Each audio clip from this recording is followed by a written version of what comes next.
welcome to another episode of Coffee with Pam. I have my coffee, hope you have yours. So, our hostess with the mostest, Pam, take it away. Hello, and I'm glad I got to come down this time. I got to come down and see my friend's house, and this is the first time I've been here. First time I've got to see his home, and you got a really nice place. Oh, thanks. And I like your porch. This is really nice. Come down to talk to him this morning about some things and get some things off my chest. I told him when I got here, I said, ooh, this is sweater weather. I said, us chunky girls like sweater weather. I said, us chunky girls like sweater weather. I said, we can rock that hoodie. I've been seeing lots of memes on Facebook about that, about the people didn't get their summer body, but they can sure rock that hoodie.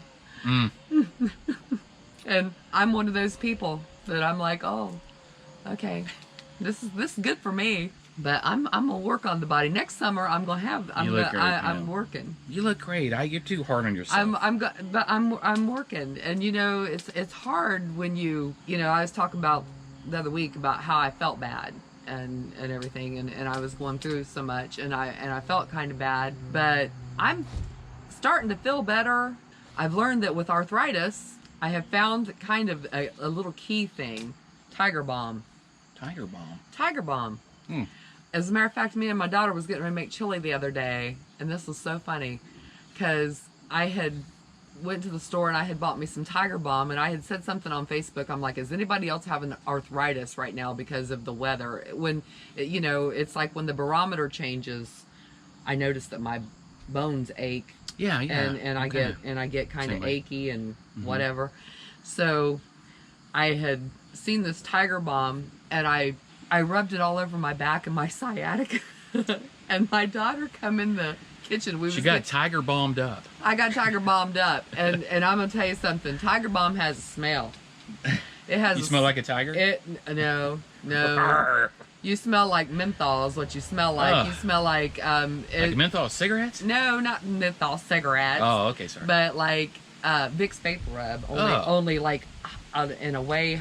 And the other thing great about Tiger Balm is if you got any sinus problems, it'll clear that up too. They're Gandhi. So. All right. So anyway, my daughter comes. We are not being sponsored by Tiger Balm, just so you know.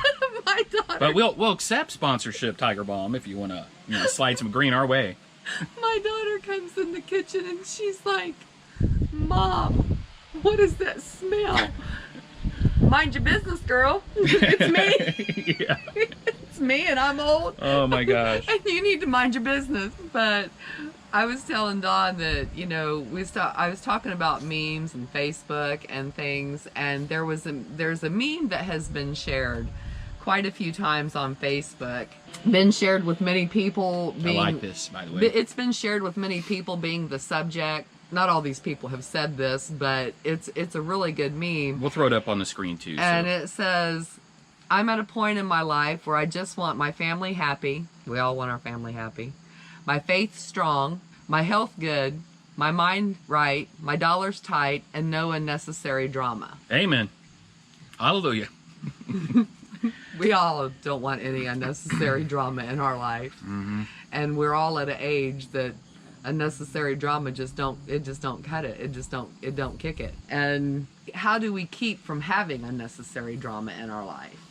Well, here's a couple things we want to try to squeeze in this episode, right? So I really like this. I think once you become adult, that should be true. You want my family happy, right? My faith strong, my health good. Let me try to do that. My mind right, my dollars tight, and no unnecessary drama. I'm with you on that. You get to our age, or even those younger, I hope you feel that way, that you just want your family healthy. You want, your loved ones taken care of. You want your faith strong, your health, and no unnecessary drama. Life's too short to get caught up in unnecessary drama. And it's true. Life's too short. What were you talking about bitterness? Share that quote too, Pam. The bitterness part. I had wrote down a few things, and I was, telling Dawn that I woke up in the middle of the night, as I often do, and I was talking about, I was basically writing to myself, let's not be bitter. Let us be better. We've all been wronged by people that we love, and we've done things that have hurt people in our lives, and we can choose to learn and listen, or we can keep being stuck. Yeah, let's talk about that a little bit. So it's good to have Pam here. I want to say that. Thank you, Pam, for making the haul down to the Berg. But let's talk about this topic. Let's talk about these memes. Don't be bitter. Get better, right? Don't get stuck. And this isn't easy. If you've lived any life, you have probably got hurt. Exactly. You've been stepped on, betrayed, deceived, lied to. Yeah, everybody. I don't think everybody. Yeah, absolutely. I think it's a human illness that unfortunately sometimes we hurt one another, even with the best intentions, right? I don't intentionally set out to hurt someone, but sometimes I'll stick my foot in my mouth. I'll be hangry, that I call hungry, tired, and angry. My kids call it hangry. Very seldom I'll let them see that, but they have noticed it, where we get grumpy, we say the wrong things, we stick our foot in the mouth, we speak out of emotions. So don't be bitter, get better. Recognize that part if you've offended or hurt someone. And it was tough for me to forgive some particular people in my life. It took a while. Right, and it's our egos. I mean, some of it is our ego. Some things and our stubbornness. Our egos and our stubbornness. Like if you've done so much for someone and then they hurt you, and your ego is hurt because you're thinking, well, I've done all this for them, and whatever their reasons are is their reasons, and but we take it internally, and like they've just done it on purpose and out of spite. Well, let's talk about a very apparent part of this, right? So unfortunately, in the first 3 to 5 years, 55% of marriages end up in divorce. They talk about 7 years. You make it through 7 years, you can make it to 10 to 15. But it doesn't matter. I've known friends and family that have been married 20, 25 years, okay? And you go through a divorce, and that's painful. That's hard, because I don't know anyone that said, okay, I'm going to get married because I'm going to get divorced. I'm going to go marry my first divorce, right? So no, you plan it forever. Even when you're dating, some young folks watching this, you're younger, you're dating, maybe you're getting engaged, and it doesn't work out, right? You break up. That's tough, and that's very easy to get bitter and hold on to anger, right?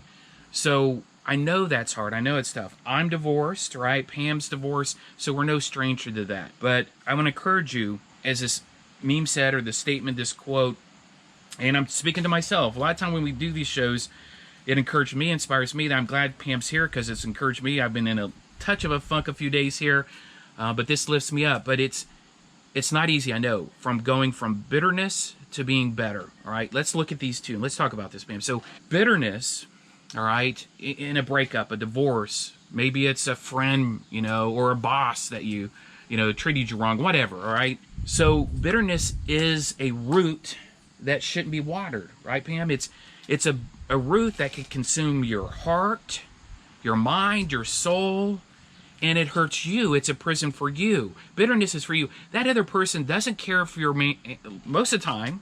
I'd say 90% of the time, they could care less, or they don't even know that you're bitter. It's a prison and a hurt for you.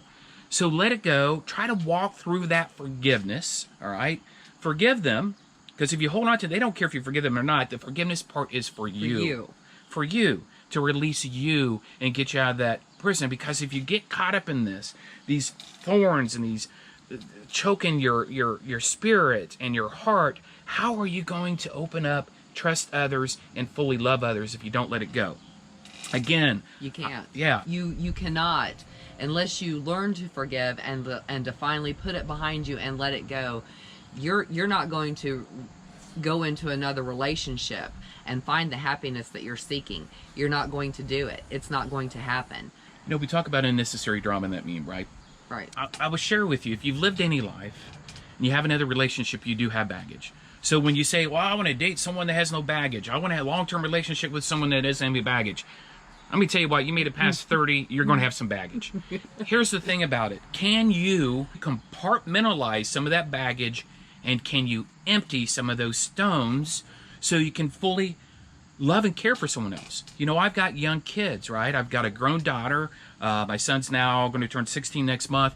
My daughter's 13, right? I'm a package deal. That's a package deal of baggage. I'm not saying it's negative baggage. It certainly isn't for me. I love and adore my kids. Right. But I got to date someone or be with someone that loves kids, that accepts me as a pack. You also look at life through a lens, through that baggage. So you've been hurt, betrayed. You know, we grew up in Northridge. We weren't silver spoons. We weren't wealthy. But we look through life through a lens. We have a certain work ethic that we talked about, certain experiences that we even shared on previous episodes. But we look through that lens. And then whatever careers we have, you know, the relationships we have, the friendships, marriage, divorce. So unfortunately, we've got this lens and it can get clouded. So what we want to share is to kind of uncloud that lens, wash it up enough to where you can enjoy life, that you can enjoy the adventure of life each day. And we talked about that, counting your blessings. First episode, we talked about that. You've got to let go, let God. Don't be bitter, be better. Right, Pam? And, you know, honestly, I mean, and I've always had a lot of faith and I've always believed in God. I actually did a lot of praying, and I prayed for Randy, my boyfriend that I have now. I prayed that God would let me have, I had a boyfriend that passed away. A lot of people know that, a lot of people don't. But we had a wonderful relationship. We had 3.5 years together, and then I prayed for someone to come into my life that wanted to be a part of my life, that understood where I'm at with my mother, and like someone who has understanding, who is caring, who's a safety net for me. I feel like when I'm in a relationship, I go in, and a lot of people do this, like in the beginning, they'll go in real robust. The thing is with me and Randy, and we've been together almost 4 years, we've kept that robust with each other. He loves my cooking. You know, he's like, he always asks me all the time, because I learned how to make salmon patties for him, and I've learned to do things for him. He's taking me to Hocking Hills, and he took me, I was telling you, he took me on a train ride from Connorsville, Indiana to Metamora, Indiana. And it was a really cool thing. We'll get into talking about that sometime soon, about the things to do in Ohio and Indiana, things that are close, because a lot of people don't have a lot of money, you know, to travel far. But we're not together every day. But for the people that are together every day, you have to listen to your partner. You have to pay attention to your partner.